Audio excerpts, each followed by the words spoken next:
Halo, Assalamualaikum warahmatullahi wabarakatuh. Salam sejahtera bagi kita semua. Selamat malam, lama tak berjumpa. Alhamdulillah, hari ini, tanggal 9 Januari 2024, setelah debat Capres kemarin, tanggal 7, ini ada eh, hal yang menarik di hari ini, di tanggal 9, yang diangkat oleh Pak Jokowi sebagai presiden kita. Beliau menyayangkan adanya mm, unsur-unsur kaitannya persona, katanya persona gitu kan. Nah, di sini saya mau membahas apa yang saya tangkap dari debat kemarin gitu ya. Tapi saya akan mengingatkan kembali sebenarnya apa yang dilontarkan oleh paslon nomor satu itu sebenarnya juga pernah dilontarkan oleh Pak Jokowi di debat Pilpres tahun 2019. Oke, kita saksikan saja ya. Kita saksikan saja. Rakyat Indonesia Oke, ini saya kecilkan dulu. yang saya cintai, eh, pembagian yang tadi sudah saya sampaikan hampir 2,6 juta itu adalah memang agar produktif. Dan sekali lagi kita tidak memberikan kepada yang gede-gede. Saya tahu Pak Prabowo memiliki lahan yang sangat luas di Kalimantan Timur. Mohon maaf. Se sebesar 220.000 hektar. Juga di Aceh Tengah 120.000 hektar. Saya hanya ingin menyampaikan bahwa pembagian seperti ini tidak dilakukan masa pemerintahan saya.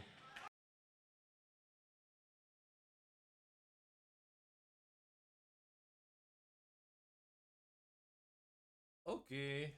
Eh, ya itulah debat tahun 2019. Saya hanya memutar kembali gitu kan. Jadi Pak Jokowi waktu itu secara tidak langsung menyerang personanya Pak Prabowo. Oke, waktu itu diungkapkan kaitan kepemilikan lahan di Kalimantan ada 220.000 hektar dan di Aceh ada 120.000 hektar. Oke. Jadi penyerangan persona ini sebenarnya sudah ada gitu ya, sudah ada di tahun 2019. Tapi hal ini diulangi oleh paslon 01. Paslon 01 pada saat ini.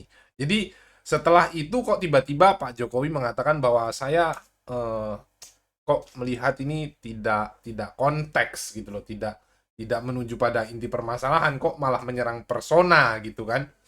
Nah, saya hanya mengingatkan bahwa apa-apa yang sebenarnya dilakukan oleh pasangan 01 ini juga ya bisa dibenarkan karena di 2019 Bapak juga melakukan penyerangan persona gitu. Hanya saja memang pasangan 01 ini lebih banyak sih memang saya katakan akan menyerang persona, kaitan etika, kaitan itu. Tapi sebenarnya semua persona itu tadi ada konteksnya terhadap ketika nanti terpilih menjadi presiden gitu kan.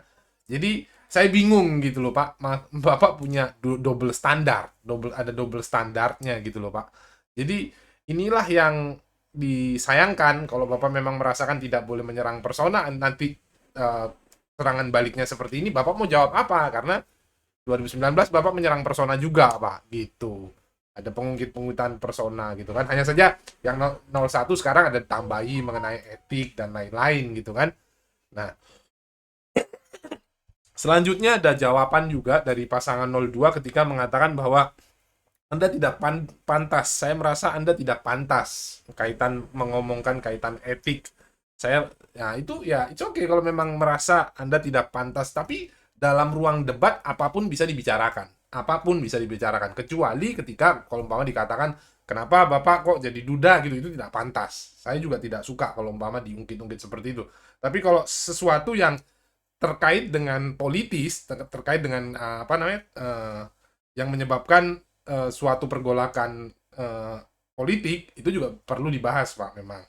Jadi Bapak juga harus mengerti gitu Pak. Kalau Bapak semua tidak mau jawab, mengatakan bahwa saya rasa tidak pantas untuk Anda membahas etik, ya saya juga bingung Pak. Memang sebenarnya saya juga merasa di dalam hal ini, di dalam apa namanya, di dalam eh, pasangan 01 dan 02 ini terjadi sebuah permasalahan yang besar, karena memang kita tahu bahwa pasangan 01 itu dulu didukung oleh Pak pasangan 02 untuk menjadi gubernur di DKI Jakarta, dan akhirnya sukses di DKI Jakarta. Istilahnya mungkin kalau umpama bisa diungkapkan dengan kata-kata, saya bantu pasangan 02 bahwa pasangan 01 lupa diri gitu loh Pak. Walaupun memang oke, Bapak sekarang sama saya jadi calon presiden, tapi ya tahu diri gitu Pak. Dulu kan Bapak saya angkat jadi gubernur, kalau bukan saya ya Bapak nggak kepilih gitu. Siapa partai mengusung Bapak waktu itu kan gitu. Ya itu aja, saking Pak Prabowo tidak mengungkapkannya dengan kata-kata gitu. Tapi ya kita harus tahu bahwa di dalam politik ini kawan sehari bisa jadi musuh besoknya gitu loh.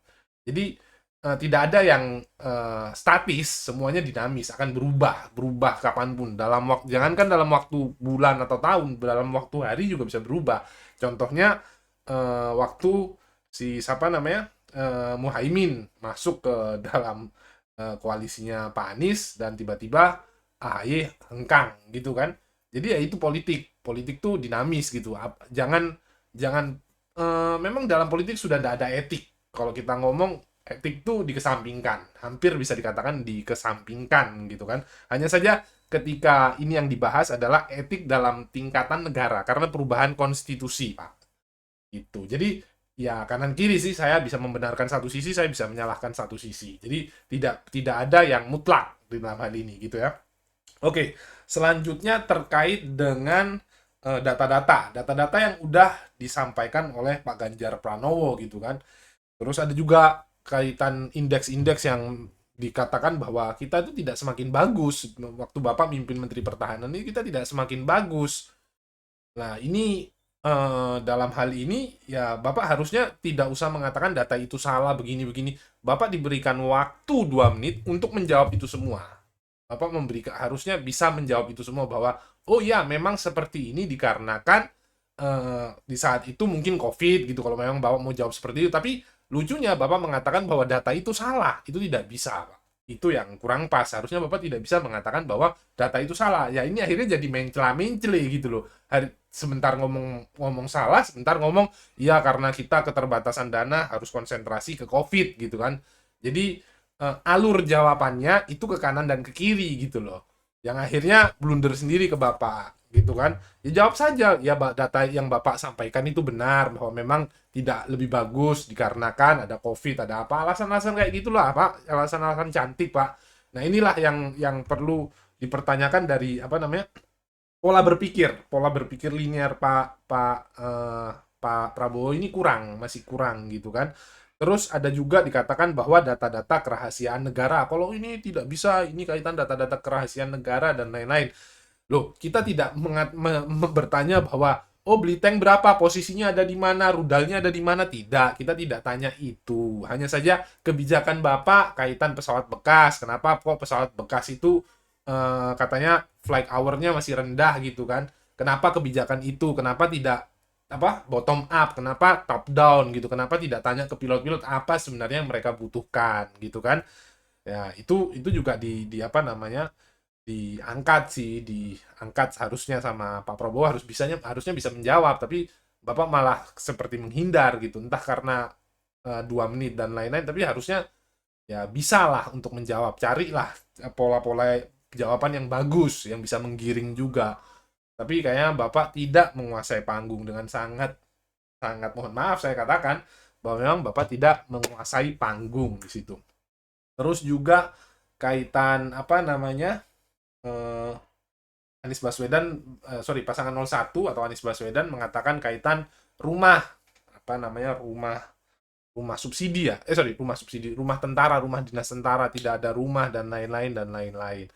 Oke, Bapak seharusnya juga punya data itu. Pak Prabowo harusnya mengungkapkan bahwa oh kita punya program loh untuk TNI atau polisi, bahwa kita berikan rumah ketika pensiun atau apa gitu kan. sehingga apa namanya, hal-hal yang seperti itu bisa terjawab gitu kan. Akhirnya karena Bapak semuanya nanggepinnya emosi, ini yang akhirnya Bapak menghabiskan waktu untuk mengcounter tanpa data gitu loh. Ya Bapak bisa jawab kemarin, ada sedikit yang Bapak bisa jawab bahwa ya tunjangan tentara itu tidak naik dikarenakan ada COVID. Ya it's okay, kita bisa terima itu karena memang COVID dan lain-lain dan lain-lain. Oke lah. Masih oke di jawaban-jawaban seperti itu waktu pertanyaannya Pak Anies bisa bisa saya katakan masih bisa dijawab lah. Ya, itu yang memang eh, betul-betul Bapak jadi kalah telak di situ. Terus Bapak juga mengatakan bahwa data-data rahasia, ada data-data rahasia, terus ya konsep debat yang katanya mau dirubah Pak Jokowi, ngapain Pak gitu loh. Bapak nggak usah cawe-cawe lah, cawe-cawe kayak gini juga nggak bagus gitu Pak, karena Bapak dulu juga menyerang persona Pak Prabowo juga di 2019. Tapi karena Bapak punya model apa sih namanya, dualisme ya, dualisme kebijakan gitu ya, standar ganda, sorry, double standar ya. Bapak punya double standar, sekarang yang dulunya lawan udah jadi kawan baik, malah diajak ngobrol di meja makan di saat malam, Bapak kayak gini gitu kan. Jadi ya janganlah seperti itu. Tapi saya juga, it's okay, memang Pak Prabowo sampaikan, kalau memang Pak Prabowo sampaikan juga bahwa Nis, inget Nis, dulu kamu waktu gubernur DKI itu saya yang bawa loh. Kalau bukan saya yang bawa, kamu nggak bisa jadi gubernur DKI. Sampaikan juga di forum, jangan sama-sama.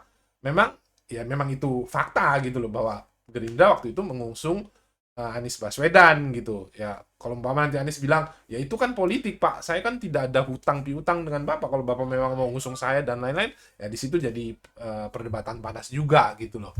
Tapi ya seharusnya juga saling mengingatkan juga gitu kan ya, tapi terserah lah. Tapi ini saya lihat debat kali ini adalah sebuah hal yang bagus sih, tidak ada yang kurang dan tidak ada yang perlu direvisi. Malah saya tidak setuju jika presiden cawe-cawe terkait hal-hal yang sekarang terjadi gitu. Biarkan aja berjalan dengan waktunya gitu kan.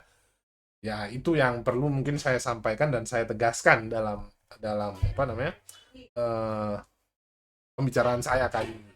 Oke, demikian yang, oh ya satu lagi terkait food estate. Food estate ini loh, Pak, Bapak kok tidak berjawab gitu loh, hasil dari food estate itu kenapa gagal dan lain-lain, berapa yang digelontorkan PT-PT itu, tapi Bapak mengatakan bahwa nanti kita akan bahas di forum lainnya, Loh Pak, nggak bisa gitulah. Bapak kalau umpama di forum lainnya ya tidak publik, nanti tidak ditampakkan publik. Dan jangan katakan bahwa ini rahasia negara dan lain-lain. Jangan berlindung dalam undang-undang kerahasiaan negara. Ini bahaya Pak kalau Bapak terus-terusan menggunakan itu sebagai counter. Akhirnya orang merasa bahwa ini ada yang ditutup-tutupin. Jadi mungkin saran juga buat pasangan 01 besok-besok kalau umpama ini nanti jadi masalah, besok-besok gunakan aja kata bahwa ada oknum yang memiliki, nggak usah nyebut nama, udah gitu aja lah. Ada 5% penduduk Indonesia yang menguasai lebih dari sekian persen tanah Indonesia. Sampaikan seperti itu aja supaya tidak dirasa menyerang persona. Ya tidak apa-apa lah, diterima sebagai masukan gitu kan. Sebagai masukan kepada apa namanya? Kepada Bapak gitu loh. Ya itu juga 02 tolong pahami bahwa Bapak tidak bisa berlindung terus dalam ketiak pemimpin. Gitu, tidak bisa selamanya Bapak mengandalkan ketiak pemimpin ini tadi gitu kan. Dan pemimpin ya harusnya jadi penonton dan mengawasi mengawasi keamanan gitu, bahwa tidak terjadi kisru dan lain-lain gitu kan. Bukan malah jadi kompor gitu. Bapak sampai mau ngerubah ini debat eh, sesi debat atau apa debat itu jadi aneh Pak. Nanti Bapak terlalu cawe-cawenya terlalu dalam, ketika nanti ada apa-apa nanti Bapak menyalahkan masyarakat yang tidak suka dengan pola yang Bapak ciptakan gitu loh Pak. Jangan sampai nanti Bapak di terakhir ini dikatakan bahwa wah, Bapak ini memang kayak Firaun gitu. Takutnya seperti itu Pak. Bukan saya menuduh loh Pak, takutnya itu Pak. Itu aja sih dari saya yang panjang ini, udah mau 15 menit. Semoga pemilu kita damai dan menunjukkan hasil yang sejujur-jujurnya. Terima kasih. Itu saja yang bisa saya sampaikan. Selamat malam. Assalamualaikum warahmatullahi wabarakatuh. Merdeka!